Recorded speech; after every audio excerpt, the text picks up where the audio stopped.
Imagine o último adeus, o corpo frio em um caixão, o cheiro de flores, o choro contido dos que ficam. É um ritual universal, doloroso, mas necessário.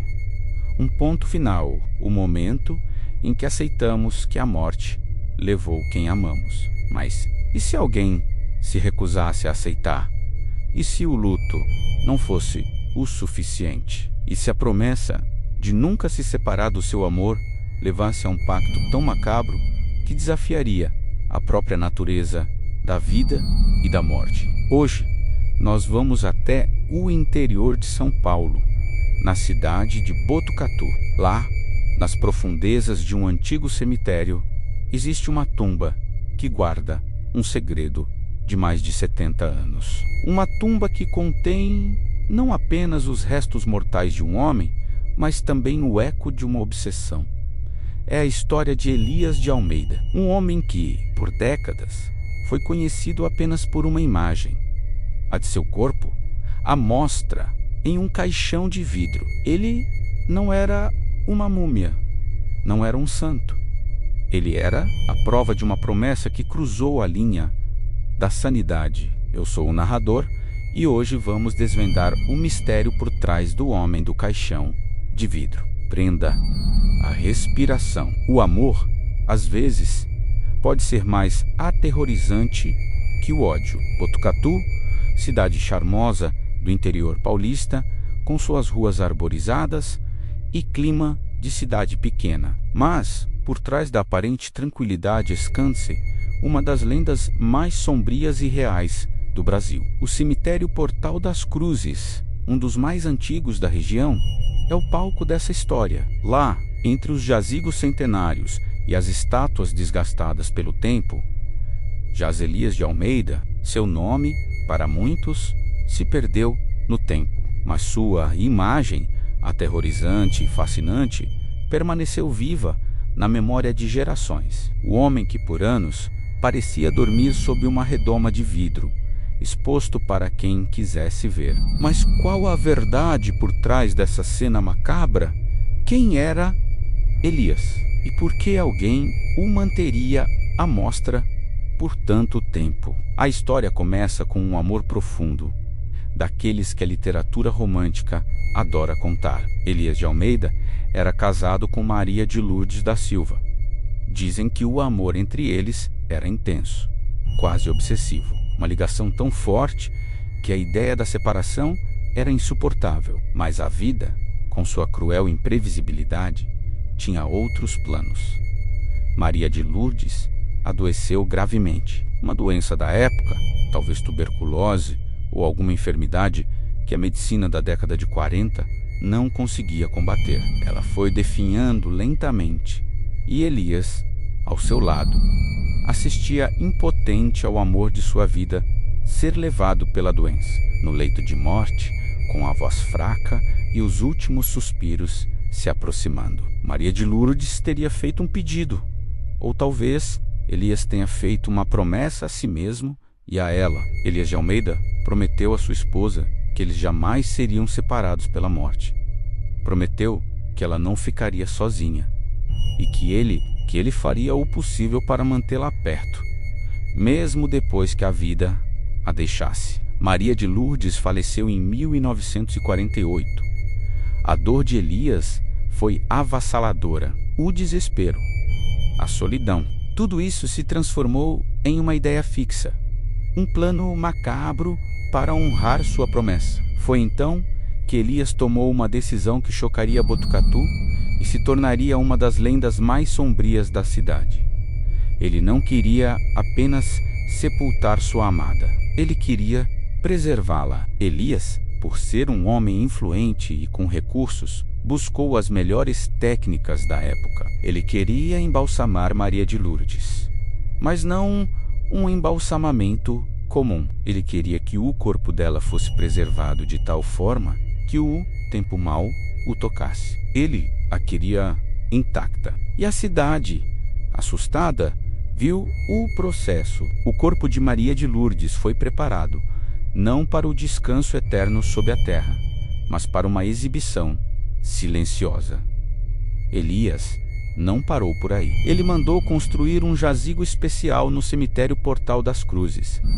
Não um jazigo qualquer, era uma estrutura robusta, com um altar e no centro um caixão de vidro. Sim, um caixão totalmente feito de vidro, transparente, hermeticamente selado, posicionado de forma que o corpo de Maria de Lourdes pudesse ser visto por qualquer um que visitasse o jazigo. Ela estaria ali, dormindo, visível através do vidro, cumprindo a promessa de Elias de que ela nunca estaria sozinha. A cidade ficou dividida. Uns viam isso como a maior prova de amor já vista. Outros como uma afronta, uma obsessão doentia que desafiava as tradições religiosas e a própria ideia de luto. Mas Elias não se importava. Ele passava horas e horas naquele jazigo, conversando com o corpo de sua esposa, como se ela ainda estivesse ali, ouvindo, regando as flores, limpando o vidro, garantindo que ninguém se atrevesse a tocar ou desrespeitar sua amada. Por anos, Maria de Lourdes esteve ali. O corpo, embora embalsamado, sofria com a ação do tempo, das intempéries. O vidro embaçava, a imagem se tornava mais fantasmagórica a cada ano que passava. Mas para Elias, ela estava ali. E então, o tempo fez a sua parte. Décadas se passaram. Elias envelheceu. A Botucatu de 1948 não era mais a mesma. E a cada ruga em seu rosto, a cada cabelo branco, a cada dor nas articulações, a memória de Maria de Lourdes permanecia viva e a promessa inquebrável. Finalmente, em 1980, aos 80 anos, Elias de Almeida faleceu. A notícia de sua morte, claro, reacendeu a lenda.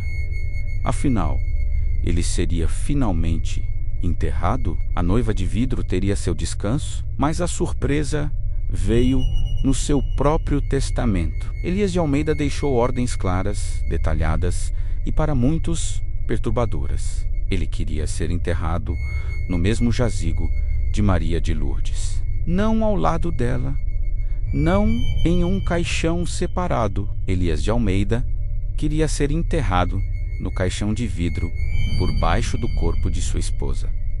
Isso mesmo, o caixão de Maria de Lourdes seria removido e Elias seria colocado no compartimento inferior. Depois, o caixão de vidro com o corpo de Maria de Lourdes seria reposicionado acima do seu.